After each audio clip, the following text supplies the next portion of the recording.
28वीं सदी में इंसानों ने अंतरिक्ष में ऐसी तरक्की कर ली थी जिसकी कभी सिर्फ कल्पना की जाती थी। पृथ्वी का पुराना इंटरनेशनल स्पेस स्टेशन अब केवल इंसानों का नहीं रहा था। समय के साथ अलग अलग ग्रहों की सभ्यताएं उससे जुड़ती चली गईं। हर नई प्रजाति अपना स्टेशन लेकर आती और उसे मौजूदा संरचना से जोड़ देती। देखते ही देखते यह नेटवर्क इतना विशाल हो गया कि वह एक पूरे शहर का रूप ले बैठा। इस अनोखे महानगर को नाम दिया गया अल्फा। अल्फा किसी साधारण शहर जैसा नहीं था। यहाँ हजारों ग्रहों की लाखों प्रजातियां एक साथ रहती थीं। इसकी आबादी और आकार लगातार बढ़ते गए, यहाँ तक कि इसे डीप स्पेस में भेज दिया गया ताकि यह और भी नई सभ्यताओं तक पहुँच सके। लेकिन इतनी विविध आबादी के बीच शांति बनाए रखना आसान नहीं था। इसी वजह से यूनाइटेड ह्यूमन फेडरेशन यानी UHF ने एक विशेष सुरक्षा बल तैयार किया जिसका काम पूरे अल्फा में कानून और व्यवस्था बनाए रखना था। करीब 400 साल बाद कहानी हमें म्यूल नाम के एक खूबसूरत और शांत ग्रह पर ले जाती है। यहाँ रहने वाले लोगों का बाहरी दुनिया से लगभग कोई संपर्क नहीं था। उनकी जिंदगी बेहद सादगी भरी थी। वे समुद्र से मिलने वाले ऊर्जा समृद्ध मोती इकट्ठा करते थे और कन्वर्टर नामक एक दुर्लभ जीव की मदद से उन मोतियों की प्रतियां तैयार कर लेते थे।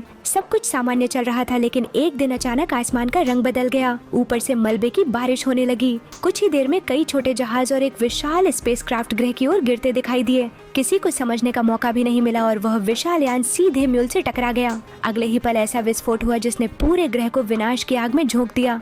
कुछ लोग अपनी जान बचाने में सफल रहे और एक जहाज के अंदर शरण ले ली, लेकिन अफरा तफरी के बीच राजकुमारी लिम बाहर ही रह गई। जब उसे एहसास हुआ कि अब बचना नामुमकिन है, तब उसने अपनी चेतना को ऊर्जा की लहर में बदलकर अंतरिक्ष में भेज दिया। उसकी आखिरी उम्मीद यही थी कि किसी दिन कोई उनकी पुकार सुनेगा और उनकी कहानी जान पाएगा। सालों बाद वही रहस्यमयी ऊर्जा UHF के मेजर वलेरियन तक पहुंचती है। वलेरियन एक साहसी अधिकारी था जो अपनी साथी सार्जेंट सोफी के साथ मिशनों पर काम करता था। वह सोफी को पसंद करता था और उससे रिश्ता बनाना चाहता था, लेकिन सोफी उसकी भावनाओं को गंभीरता से नहीं लेती थी। उसे लगता था कि वलेरियन सिर्फ रोमांच का दीवाना है और किसी रिश्ते को लंबे समय तक निभाने वाला इंसान नहीं। एक दिन वलेरियन अपने जहाज की AI एलेक्स से मानसिक स्कैन करवाता है। जांच में पता चलता है कि उसके दिमाग में किसी अज्ञात स्रोत की ऊर्जा मौजूद है। यह जानकारी उसे भी हैरान कर देती है। इसी दौरान उसे और सोफी को एक बेहद गोपनीय मिशन सौंपा जाता है। डिफेंस मिनिस्टर उन्हें आदेश देता है कि वे एक दुर्लभ कन्वर्टर को सुरक्षित वापस लेकर आएं। यह मिशन इतना संवेदनशील था कि इसकी जानकारी बहुत कम लोगों को थी। दोनों बिना समय गंवाए अपने अभियान पर निकल पड़ते हैं।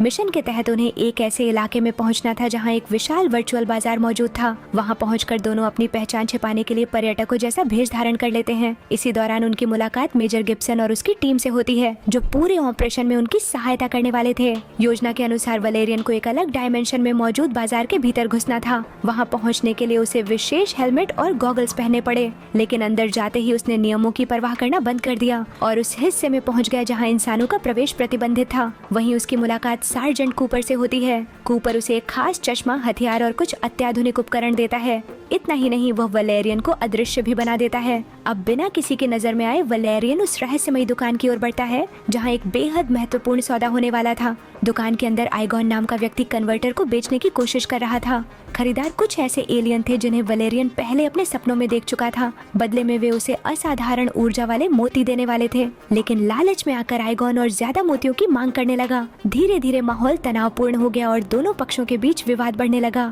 कुछ ही पलों में स्थिति इतनी बिगड़ गई कि सभी ने एक दूसरे पर हथियार तान दिए। तभी वलेरियन ने अपनी मौजूदगी जाहिर कर दी। उसके सामने आते ही पूरा माहौल और ज्यादा खतरनाक हो गया। दूसरी तरफ सोफी और उसकी टीम बाजार के बाहरी हिस्से में अपनी योजना पर काम कर रही थी। टीम ने सबसे पहले एक गार्ड को अपने नियंत्रण में लिया। एक विशेष हथियार की मदद से वे उसकी हर गतिविधि को नियंत्रित कर सकते थे। इसके बाद उन्होंने सुरक्षा दीवार में एक छोटा सा रास्ता बनाया ताकि सोफी दूसरी तरफ पहुंच सके। उधर सोफी तेजी से ड्रॉप पॉइंट तक पहुंची। वहां उसने एक खास ट्रांसफर बॉक्स सक्रिय किया। यह तकनीक इतनी उन्नत थी कि बॉक्स उसके पास होने के बावजूद दूसरे डायमेंशन में आइगॉन के सामने दिखाई देने लगा। जैसे ही आइगॉन ने कन्वर्टर को बॉक्स के अंदर रखा, सोफी ने बिना देर किए सिस्टम बंद कर दिया। अगले ही पल कन्वर्टर सुरक्षित रूप से उसके पास वापस आ चुका था। मिशन लगभग सफल हो चुका था, लेकिन वलेरियन की नजर अभी भी उस रहस्यमयी ऊर्जा मोती पर टिकी हुई थी। उसे महसूस हो रहा था कि इस मोती के पीछे कोई बहुत बड़ा राज छिपा है। इसी लालच में उसने वहां से चुपचाप निकलने की कोशिश की। सब कुछ ठीक चल रहा था, लेकिन तभी एक छोटी सी गलती ने पूरी योजना बिगाड़ दी। अदृश्य होने के बावजूद उसका हवा में तैरता हुआ हाथ एक एलियन कुत्ते की नजर में आ गया। अगले ही पल वह कुत्ता उस पर झपट पड़ा और पूरा बाजार गोलियों की आवाज से गूंज उठा। सोफी समझ गई कि वलेरियन किसी बड़ी मुसीबत में फंस चुका है। उसने तुरंत टीम को सतर्क किया और सहायता के लिए सार्जेंट कूपर को भेजा। लेकिन हालात इतने खराब हो चुके थे कि कुछ ही देर में कूपर भी हमले का शिकार बन गया। वलेरियन किसी तरह दुकान से बाहर निकलने में सफल तो हो गया, लेकिन अब एक नई समस्या सामने थी। जिस डिवाइस की मदद से वह डायमेंशन बदल सकता था वह क्षतिग्रस्त हो चुका था। इसका मतलब था कि वह उस खतरनाक जगह में फंस चुका था। उसी समय एक गार्ड की नजर उस पर पड़ गई। गार्ड ने उसका पीछा शुरू कर दिया और उस पर मैग्नेटिक मेटल के भारी गोले दाग दिए। देखते ही देखते वे गोले उसके उपकरणों से चिपक गए और उसका वजन इतना बढ़ गया कि वह सीधे नीचे एक गहरे हिस्से में जा गिरा। नीचे पहुंचकर वलेरियन खुद को एक भीड़ भाड़ वाले आर्केड क्षेत्र में पाता है। यहाँ उसकी नजर एक बच्चे पर पड़ती है जो खिलौना बंदूक से खेल रहा था। हालात से निकलने के लिए वह एक चाल चलता है और मैग्नेटिक गोले में से एक उस खिलौना बंदूक में डाल देता है। बच्चा मजाक में गोली चलाता है और वह चुंबकीय गोला पास खड़े एक एलियन से जा टकराता है। चुंबकीय प्रभाव के कारण बाकी सारे गोले भी उसी दिशा में खिंच जाते हैं। अचानक वलेरियन अपने ऊपर पड़े भारी बोझ से मुक्त हो जाता है और दोबारा खड़ा हो पाता है, लेकिन इससे एक नई समस्या पैदा हो जाती है। बच्चा रोने लगता है और उसका पिता गुस्से में वलेरियन के पीछे पड़ जाता है। अब वलेरियन को गार्ड्स, एलियन कुत्ते और नाराज नागरिकों से एक साथ बचना पड़ रहा था। भागते भागते आखिरकार उसकी मुलाकात सोफी से हो जाती है। सोफी तुरंत उसका खराब उपकरण ठीक कर देती है, लेकिन राहत का ये पल ज्यादा देर नहीं टिकता। गार्ड्स और वह खतरनाक एलियन कुत्ता फिर से उनके सामने पहुंच जाते हैं और तभी उन्हें पता चलता है कि उनकी लोकेशन पूरी तरह एक्सपोज हो चुकी है। आइगॉन ने उनके पीछे एक और भी ज्यादा भयानक जीव छोड़ दिया था। अब मिशन केवल कन्वर्टर बचाने का नहीं रहा, बल्कि अपनी जान बचाने का भी बन चुका था। वलेरियन, सोफी और बाकी टीम पूरी ताकत से अपनी गाड़ी की तरफ भागते हैं। पीछे से वह विशाल दानव लगातार उनका पीछा कर रहा था। किसी तरह सभी लोग वाहन तक पहुँचने में सफल हो जाते हैं, लेकिन दानव उनसे ज्यादा तेज साबित होता है। एक ही छलांग में वह सीधे उनकी वैन के ऊपर आ गिरता है। पूरी टीम उस पर गोलियां बरसाती है, लेकिन उसका कोई खास असर नहीं होता। हालात नियंत्रण से बाहर होते देख वलेरियन तुरंत एलेक्स से संपर्क करता है और अपना स्पेसशिप बुलाने का आदेश देता है। कुछ ही पलों में उनका जहाज वहां पहुंच जाता है। वलेरियन और सोफी तेजी से वैन से छलांग लगाकर जहाज में सवार हो जाते हैं, मगर खतरा अभी खत्म नहीं हुआ था। वह विशाल जीव भी उनके पीछे पीछे जहाज तक पहुंच गया। सौभाग्य से जैसे ही स्पेसशिप ने पूरी रफ्तार पकड़ी और एक्सोस्पेस में प्रवेश किया, वह दानव संतुलन खो बैठा। अगले ही क्षण वह अंतरिक्ष की गहराइयों में गिरता चला गया और दोनों की जान बच गई। मिशन पूरा होने के बाद सोफी कन्वर्टर को एक सुरक्षित उपचार कैप्सूल में रख देती है। वहीं वलेरियन उस रहस्यमयी ऊर्जा मोती की जांच करवाता है। जांच के नतीजे चौंकाने वाले थे। उस छोटे से मोती में अविश्वसनीय मात्रा में ऊर्जा मौजूद थी, लेकिन असली हैरानी तब हुई जब उसने उस मोती और उससे जुड़े ग्रह की जानकारी निकालने की कोशिश की। सिस्टम ने तुरंत रेस्ट्रिक्टेड एक्सेस दिखा दिया। किसी ने जानबूझकर इस जानकारी को छिपा रखा था। अब वलेरियन को यकीन होने लगा था कि मामला सिर्फ एक मिशन तक सीमित नहीं है। इसके पीछे कोई ऐसा रहस्य छिपा है जो पूरे अल्फा को हिला सकता है। कुछ समय बाद दोनों अल्फा पहुंचते हैं। कन्वर्टर को सुरक्षित वापस लाने की वजह से उन्हें विशेष वीआईपी एक्सेस दिया जाता है। यहीं उनकी मुलाकात जनरल ऑक्टोबार से होती है, जो उन्हें एक नई और कहीं ज्यादा रहस्यमयी समस्या के बारे में बताता है। अल्फा के बीचों बीच एक ऐसा क्षेत्र बन चुका था जिसे रेडिएशन जोन कहा जा रहा था। वहाँ भेजे गए ड्रोन और सैनिक कभी लौटकर वापस नहीं आए। सबसे डरावनी बात ये थी कि यह क्षेत्र हर दिन फैलता जा रहा था। किसी को अंदाजा नहीं था कि इस रहस्य के पीछे कौन है, लेकिन बहुत जल्द वलेरियन और सोफी खुद इस सच्चाई के सबसे करीब पहुँचने वाले थे। अल्फा लौटने के बाद वलेरियन और सोफी को लगा था कि उनका मिशन खत्म हो चुका है, लेकिन असली कहानी तो अब शुरू होने वाली थी। जनरल ऑक्टोबार ने उन्हें जिस रेडिएशन जोन के बारे में बताया था, वह धीरे धीरे पूरे स्टेशन के लिए खतरा बनता जा रहा था। इसी बीच अल्फा पर कमांडर अरुण का आगमन होता है। अरुण सिर्फ एक वरिष्ठ अधिकारी नहीं था, बल्कि उसके पास कैट्रॉन्स नाम की शक्तिशाली ड्रॉइड सेना भी थी। उसे सिक्योरिटी काउंसिल की एक महत्वपूर्ण बैठक में हिस्सा लेना था, जहाँ कई बड़े फैसले लिए जाने वाले थे। लेकिन मीटिंग में जाने से पहले अरुण एक कैदी से मिलने पहुँचता है। ये कोई साधारण कैदी नहीं था, बल्कि म्यूल ग्रह का एक एलियन था। उससे लगातार पूछताछ की जा रही थी और उसे बुरी तरह प्रताड़ित भी किया गया था। फिर भी उसने किसी को कोई जानकारी नहीं दी। अरुण ने अपने सैनिकों को सख्त आदेश दिया कि अगर 1 घंटे के भीतर कैदी ने मुंह नहीं खोला तो उसे खत्म कर दिया जाए। इतना कहकर वह वहाँ से निकल गया, लेकिन जाते जाते उसने अपने ड्रॉइड्स को भी कुछ खास निर्देश दिए। ऐसा लग रहा था मानो वो पहले से किसी बड़े खतरे की तैयारी कर रहा हो। उधर सोफी कन्वर्टर को अपने साथ लेकर मीटिंग स्थल पहुंची। अरुण चाहता था कि कन्वर्टर उसे सौंप दिया जाए, लेकिन सोफी ने साफ इनकार कर दिया। उसे किसी भी कीमत पर वह जीव अपने कब्जे से बाहर नहीं जाने देना था। जब वलेरियन और अरुण मीटिंग हॉल के अंदर पहुंचे, तब सोफी बाहर सुरक्षा पर नजर रख रही थी।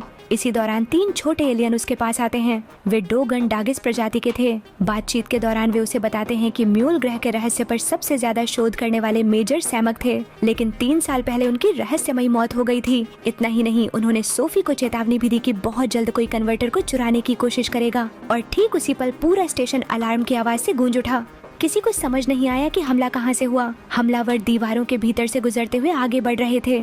न तो सुरक्षा कैमरे उन्हें देख पा रहे थे और न ही स्टेशन की अत्याधुनिक एआई प्रणाली उनकी मौजूदगी पकड़ पा रही थी। कुछ ही मिनटों में बिजली बंद हो गई, दरवाजे लॉक हो गए और पूरा सिक्योरिटी सिस्टम ठप पड़ गया। अल्फा जैसे विशाल स्टेशन में पहली बार ऐसा हुआ था। सोफी तुरंत वलेरियन तक पहुंची और दोनों ने मिलकर अरुण को सुरक्षित निकालने की कोशिश शुरू कर दी। लेकिन इससे पहले कि वे वहां से निकल पाते, एक जोरदार विस्फोट हुआ और दीवार टूट गई। दीवार के दूसरी तरफ से म्यूल ग्रह के एलियंस अंदर घुस आए। उनके पास कोई बंदूक या पारंपरिक हथियार नहीं था। वे एक अजीब चिपचिपा पदार्थ छोड़ रहे थे जो कुछ ही सेकंड में लोगों को कोकून जैसी कैद में बंद कर देता था।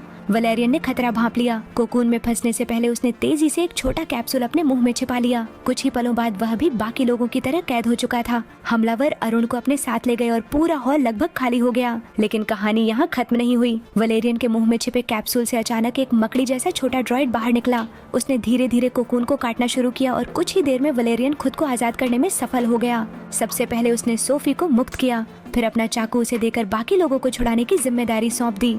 खुद वह अपहरणकर्ताओं के पीछे निकल पड़ा। उधर कमांड सेंटर की बिजली वापस आ चुकी थी। सोफी ने सिस्टम में अरुण और एलियंस की लोकेशन ट्रैक कर ली और कम्युनिकेटर के जरिए लगातार वलेरियन को दिशा बताने लगी। उन तक जल्दी पहुंचने का सिर्फ एक ही रास्ता था, बीच की दीवारों को तोड़कर सीधा आगे बढ़ना। वलेरियन ने अपने सूट की ताकत का इस्तेमाल किया और एक के बाद एक कई दीवारें तोड़ता चला गया। इस दौरान वह अल्फा के उन हिस्सों से गुजरा जिन्हें आम लोग कभी नहीं देख पाते थे। कहीं रेगिस्तान जैसा इलाका था, कहीं घना जंगल और कहीं बिल्कुल अलग दुनिया जैसा वातावरण। आखिरकार एलेक्स भी अपने जहाज के साथ उसकी सहायता के लिए पहुंच गई। तभी उसे सामने एलियंस का एयरक्राफ्ट दिखाई देता है और यहीं से शुरू होती है एक जबरदस्त हाई स्पीड चेस। वलेरियन उनके जहाज पर फायरिंग शुरू कर देता है, लेकिन तभी दुश्मन का विशाल स्पेसक्राफ्ट अचानक सैकड़ों छोटे छोटे जहाजों में बढ़ जाता है। अब असली जहाज कौन सा है ये पहचानना लगभग नामुमकिन हो गया था। वलेरियन एक ऐसे जहाज का पीछा करता है जिसमें उसे अरुण के होने का शक था, लेकिन जल्द ही उसे एहसास होता है कि उसका बड़ा स्पेसक्राफ्ट इन संकरे रास्तों में काम नहीं आएगा। तुरंत फैसला लेते हुए वह स्काई जेट का इस्तेमाल करता है और एक हुक की मदद से दुश्मन के जहाज से खुद को जोड़ देता है। अब जहाज जहां जाता वलेरियन भी उसके साथ घसीटा जाता, लेकिन इस जोखिम भरे कदम की कीमत भी उसे चुकानी पड़ी। धीरे धीरे उसका नियंत्रण खत्म होने लगा और दुश्मन उसे खींचते हुए सीधे उस रहस्यमयी डेड जोन के भीतर ले गया, जहाँ से आज तक कोई वापस नहीं लौटा था। जैसे ही वह उस क्षेत्र में प्रवेश करता है, सोफी से उसका संपर्क पूरी तरह टूट जाता है और पहली बार ऐसा लगता है कि शायद वलेरियन सचमुच ऐसी जगह पहुंच चुका है जहां से लौटना नामुमकिन हो सकता है। दूसरी तरफ सोफी बेचैन हो उठी। वह तुरंत अपने साथी को बचाने जाना चाहती थी, लेकिन जनरल ऑक्टोबार ने उसे रोक दिया। जनरल को लग रहा था कि डेड जोन में जाना आत्महत्या के बराबर है। उसने अपने सैनिकों को आदेश दिया कि सोफी को हिरासत में ले लिया जाए, लेकिन इससे पहले कि उसे ले जाया जाता, सोफी ने एक ऐसा सवाल पूछ दिया जिसने जनरल के मन में भी संदेह पैदा कर दिया। अगर म्यूल ग्रह पूरी तरह नष्ट हो चुका था तो उसके निवासी अभी भी जिंदा कैसे थे, और अगर वही लोग हमलावर थे तो उन्होंने सिक्योरिटी काउंसिल के सभी सदस्यों को जिंदा क्यों छोड़ा। इन सवालों ने जनरल को सोचने पर मजबूर कर दिया। उसने तुरंत म्यूल ग्रह की फाइलें देखने की कोशिश की, लेकिन हैरानी की बात यह थी कि उसे भी उन रिकॉर्ड्स तक पहुंचने की अनुमति नहीं थी। इसका मतलब साफ था, कोई बहुत बड़ा सच जानबूझकर छिपाया जा रहा था। उधर सोफी भी चुप बैठने वालों में से नहीं थी। हिरासत में ले जाते समय उसने चालाकी से गार्ड्स को अपने करीब बुलाया और कुछ ही सेकंड में दोनों को बेहोश कर दिया। अब वह आजाद थी और सीधे उन छोटे डोगन डागे से एलियंस के पास पहुंची जिनसे उसकी पहले मुलाकात हुई थी। सोफी ने उनसे वलेरियन की सही लोकेशन तक पहुंचने में मदद मांगी। वे उसे बॉब नाम के एक व्यक्ति के पास ले गए। बॉब मदद तो करना चाहता था, लेकिन उसके लिए पहले एक बेहद दुर्लभ जीव पकड़ना जरूरी था, कॉर्टेक्स जेलीफिश। यही जेलीफिश डेड जोन के भीतर किसी भी व्यक्ति का पता लगाने में सक्षम थी। कुछ ही देर बाद सोफी बॉब की सबमरीन में बैठकर समुद्र की गहराइयों में उतर रही थी। वहाँ विशाल ब्रोमोसॉर्स नाम के जीव घूम रहे थे, जिनकी पीठ पर कॉर्टेक्स जेलीफिश चिपकी रहती थी। बॉब ने विशेष यांत्रिक पंजों की मदद से एक जेलीफिश निकालने की कोशिश की, लेकिन यह काम उम्मीद से कहीं ज्यादा कठिन निकला। आखिरकार जब जेलीफिश अलग हुई तो ब्रोमोसॉर्स बुरी तरह भड़क उठे। अगले ही पल 3 विशाल जीव उनकी सबमरीन के पीछे पड़ गए। समुद्र के भीतर शुरू हुई यह पीछा करने की दौड़ किसी भी क्षण उनकी जान ले सकती थी। सौभाग्य से बॉब की सबमरीन बेहद तेज थी। एक संकरे रास्ते से गुजरते हुए वे किसी तरह उन राक्षसी जीवों से बच निकले। वापस लौटने के बाद डोगन डागिस ने सोफी को जेलीफिश का असली उपयोग बताया। उसे कुछ समय के लिए अपने सिर पर रखना था। ऐसा करने पर वह उसे उस व्यक्ति की लोकेशन दिखा सकती थी जिसे वह खोज रही है। लेकिन एक चेतावनी भी थी, अगर जेलीफिश को 1 मिनट से ज्यादा समय तक सिर पर रखा गया तो वह यादें खाना शुरू कर देगी। सोफी के पास जोखिम उठाने के अलावा कोई विकल्प नहीं था। उसने जेलीफिश को अपने सिर पर रखा और उसकी चेतना एक अजीब यात्रा पर निकल पड़ी। 1 मिनट बीत गया, फिर भी उसने जेलीफिश नहीं हटाई। कुछ और सेकंड बीते में और आखिरकार उसे एक रहस्यमयी संकेत दिखाई दिया, लेवल 630 ईस्ट। बस यही वह सुराग था जिसकी उसे तलाश थी। अब सोफी पूरी रफ्तार से वलेरियन की ओर बढ़ने लगी, लेकिन इसी दौरान एक और बड़ा खुलासा हुआ। डोगन डागिस जनरल ऑक्टोबर के पास पहुंचे और उसे उस एलियन कैदी के बारे में बताया जिसे गुप्त रूप से यातनाएं दी जा रही थीं। जनरल तुरंत वहां पहुंचा और सभी जिम्मेदार लोगों को गिरफ्तार कर लिया। मरने से पहले उस एलियन ने भी वही किया जो कभी राजकुमारी लिम ने किया था। उसने अपनी ऊर्जा को संदेश के रूप में बाहर भेज दिया। उसका संदेश छोटा था लेकिन बेहद महत्वपूर्ण। हम मजबूरी में हमला कर रहे हैं, हमारी एक चीज तुम्हारे पास है। ये सुनकर मामला और ज्यादा रहस्यमय हो गया। इसी बीच सोफी लेवल 630 ईस्ट पहुंच चुकी थी। वहां उसे वलेरियन बेहोश अवस्था में मिला। उसने विशेष दवा का उपयोग कर उसे होश में लाया। होश में आते ही दोनों के बीच हमेशा की तरह हल्की फुल्की नोकझोंक शुरू हो गई, लेकिन यह शांत पल ज्यादा देर नहीं टिकने वाला था। जब वलेरियन अपने जहाज को ठीक करने में व्यस्त था, तभी सोफी की नजर रंग बिरंगी तितलियों पर पड़ी। वे बेहद सुंदर दिखाई दे रही थीं, लेकिन असलियत कुछ और थी। जैसे ही उसने एक तितली को छुआ, वह अचानक हवा में खींच ली गई। पता चला कि वे तितलियां असली नहीं थीं, बल्कि जाल का हिस्सा थीं। सोफी को बुलान बर्थहॉर्स नाम की एक जनजाति ने पकड़ लिया था। उधर वलेरियन ने भी जानबूझकर एक तितली को छुआ ताकि वह उसी जगह पहुंच सके जहां सोफी को ले जाया गया था, लेकिन वहां पहुंचते ही उसने खुद को दुश्मनों के बीच पाया। किसी तरह छिपकर उसने एलेक्स से दोबारा संपर्क स्थापित किया। तभी उसे एक नया समाधान मिला। उसे एक ग्लैमोपॉड की जरूरत थी। ग्लैमोपॉड एक ऐसी दुर्लभ एलियन प्रजाति थी जो अपनी शक्ल और शरीर को किसी भी रूप में बदल सकती थी। इस सुराग के पीछे चलते हुए वलेरियन पैराडाइज एली पहुंचा और वहाँ एक क्लब के मालिक जॉली से मिला। जॉली ने उसे क्लब की सबसे मशहूर कलाकार बबल से मिलवाया। बबल का शो देखकर वलेरियन भी हैरान रह गया। वह कुछ ही सेकंड में अपना पूरा चेहरा, शरीर और पहचान बदल सकती थी। यही वह क्षमता थी जिसकी उन्हें जरूरत थी। वलेरियन ने बबल को एक प्रस्ताव दिया। बदले में आजादी और कानूनी पहचान दिलाने का वादा किया और बबल उसकी मदद करने को तैयार हो गई। कुछ ही देर बाद बबल ने अपना रूप बदलकर बुलान बाथौर जैसा बना लिया और दोनों सोफी को बचाने निकल पड़े। उधर सोफी को एक अजीब रस्म के लिए तैयार किया जा रहा था। उसे सफेद पोशाक पहनाई गई, सिर पर विशाल टोपी रखी गई और नौकरों की एक लंबी कतार में खड़ा कर दिया गया। ऐसा लग रहा था मानो उसे किसी बलि या विचित्र समारोह का हिस्सा बनाया जाने वाला हो। जब उसे राजा के सामने लाया गया तो उसने देखा कि राजा एक एक करके सभी लोगों का निरीक्षण कर रहा था। फिर उसकी नजर सोफी पर पड़ी। राजा ने एक नींबू उठाया, उसका रस सोफी के सिर पर डाला और फिर एक अजीब उपकरण निकाल लिया। अगले ही पल साफ हो गया कि वह सोफी के साथ कुछ बेहद खतरनाक करने वाला है। लेकिन तभी वलेरियन ने हमला कर दिया। एक ट्रे सीधे गार्ड के चेहरे पर जा लगी। हथियार छीन लिए गए और पूरे महल में अफरा तफरी मच गई। कुछ ही सेकंड में वलेरियन, सोफी और बबल दर्जनों गार्ड से लड़ रहे थे, लेकिन यह लड़ाई अभी सिर्फ शुरू हुई थी। महल के भीतर अब चारों तरफ अफरा तफरी मची हुई थी। वलेरियन के अचानक हमले ने पूरी स्थिति बदल दी थी। राजा मारा जा चुका था, लेकिन उसके सैनिक लगातार बढ़ते जा रहे थे। सोफी, वलेरियन और बबल पूरी ताकत से लड़ रहे थे, फिर भी दुश्मनों की संख्या कम होने का नाम नहीं ले रही थी। हालात बिगड़ते देख वलेरियन ने एक नया प्लान बनाया। उसने सोफी का हाथ पकड़ा और ऐसा दिखाया जैसे वह सीधे दुश्मनों के बीच हमला करने वाला हो, लेकिन अगले ही पल तीनों एक विशाल गड्ढे में कूद गए और महल के नीचे मौजूद एक नए इलाके में पहुंच गए। उधर दूसरी तरफ जनरल ऑक्टोबर भी अपनी जांच में आगे बढ़ रहा था। उसने डिफेंस मिनिस्टर से कमांडर अरुण की गुप्त फाइलें देखने की अनुमति मांगी। काफी दबाव के बाद आखिरकार उसे एक्सेस मिल गया। फाइलों में लिखा था कि म्यूल ग्रह युद्ध के दौरान हुए एक दुर्घटनाग्रस्त हमले में नष्ट हो गया था और वहाँ कोई आबादी मौजूद नहीं थी। लेकिन जनरल को यह कहानी बिल्कुल भी सच नहीं लगी। कई महत्वपूर्ण जानकारियाँ गायब थीं और जिम्मेदार अधिकारी का नाम भी छिपाया गया था। इसी बीच वलेरियन और सोफी एक विशाल कचरा क्षेत्र में जा गिरे। वहीं उन्हें पता चला कि बबल लड़ाई के दौरान बुरी तरह घायल हो चुकी थी। अपनी आखिरी सांसों में बबल ने वलेरियन से सिर्फ एक वादा लिया, सोफी का हमेशा ख्याल रखना। इतना कहने के बाद उसका शरीर धीरे धीरे धूल में बदलने लगा। बबल की मौत ने दोनों को अंदर तक झकझोर दिया। कुछ देर के लिए सब कुछ शांत हो गया, लेकिन उनके पास रुकने का समय नहीं था। आगे बढ़ते हुए वलेरियन ने आखिरकार वह राज बताया जिसे वह अब तक छिपाए हुए था। उसने कहा कि राजकुमारी लिम की आत्मा शुरू से उसके भीतर मौजूद थी। वही ऊर्जा उसे रास्ता दिखा रही थी और उसी की वजह से वह लगातार सही दिशा में बढ़ पा रहा था। कुछ देर बाद दोनों उस रहस्यमयी डेड जोन के केंद्र तक पहुंच गए, लेकिन वहां पहुंचकर उन्हें सबसे बड़ा झटका लगा। वहां न कोई रेडिएशन था, न कोई बीमारी और न ही किसी तरह का प्रदूषण। जिस खतरे से पूरा अल्फा डर रहा था वह असल में मौजूद ही नहीं था। इसका मतलब साफ था, किसी ने जानबूझकर पूरी सच्चाई दुनिया से छिपा रखी थी। आगे बढ़ने पर उन्हें एक चमकती हुई ऊर्जा दीवार दिखाई दी। उसके पीछे वही लोग मौजूद थे जिनकी तलाश में वे इतने समय से भटक रहे थे, म्यूल ग्रह के बचे हुए निवासी। उन लोगों ने वलेरियन और सोफी का स्वागत किया और फिर अपनी पूरी कहानी सुनाई। जब जब म्यूल ग्रह नष्ट हुआ था तब कुछ लोग एक जहाज में बच निकले थे। वर्षों तक वे अंतरिक्ष में भटकते रहे। सीमित संसाधनों और बची हुई तकनीक के सहारे उन्होंने खुद को जिंदा रखा। धीरे धीरे उन्होंने अपनी सभ्यता दोबारा खड़ी की। कई साल बाद कुछ स्क्रैप डीलर्स ने उनका जहाज खोज लिया और आखिरकार वह जहाज अल्फा स्टेशन तक पहुंच गया। तब से म्यूल के लोग गुप्त रूप से अल्फा के भीतर रह रहे थे। उनका उद्देश्य किसी पर हमला करना नहीं था, वे सिर्फ एक नया घर बनाना चाहते थे। इसके लिए उन्हें दो चीजों की जरूरत थी, कन्वर्टर और वो ऊर्जा मोती जिसे एनर्जी पर्ल कहा जाता था। इसी कारण उन्होंने आइगॉन को उन दोनों वस्तुओं को हासिल करने के लिए भेजा था। अब सारी तस्वीर साफ होने लगी थी। कुछ ही देर बाद कमांडर अरुण को भी होश में लाया गया, लेकिन होश में आते ही उसने फिर वही दावा किया कि म्यूल के लोग झूठ बोल रहे हैं। इस बार वैलेरियन और सोफी उसकी बातों में नहीं आए।